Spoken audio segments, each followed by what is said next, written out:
He spent 80 years fighting in hell, only to return to Earth as the weakest person alive. A boy accidentally ends up in a hell-like dimension where he spends nearly 80 years constantly fighting monsters. With every battle, he gradually becomes stronger and more skilled, until he finally reaches a level where he is able to defeat the Demon Emperor and take control of that world. However, the moment he claims the throne, a mysterious system suddenly gives him an option to return to Earth.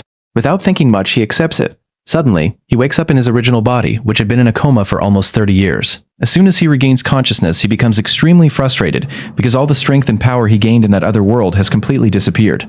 Now, he is stuck in a weak and fragile body that cannot even stand properly. The doctors, unable to handle his condition, quickly inject him with anesthesia just to calm him down. During all those years, his mother had been desperately struggling to pay for his treatment by taking loans from local criminals. When those thugs finally arrive to collect their money, the situation turns worse as they start hurting his mother, while he is still too weak to do anything.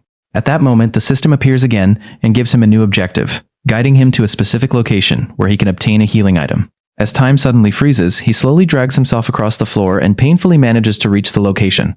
The moment he gets the item, the system immediately activates a recovery process, completely restoring his body. That same night, he is unexpectedly pulled into a different dimension where time does not flow normally, and the system begins assigning him multiple tasks. He continues completing one task after another for several days without rest, gradually rebuilding his strength. Eventually, he decides to ask the system for a much harder challenge. In response, the system creates an opponent that looks exactly like him, but possesses overwhelming power comparable to a demon king.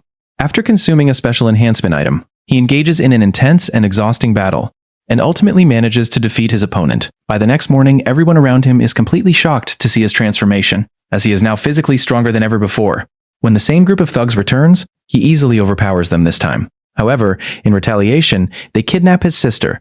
Determined and now confident in his strength, he enters their building alone and fights his way through each floor, defeating everyone in his path. Finally, when he reaches the top floor, he confronts the gang leader, who also possesses awakened abilities. Despite the opponent's strength, the fight ends quickly, as he defeats him with a single decisive strike.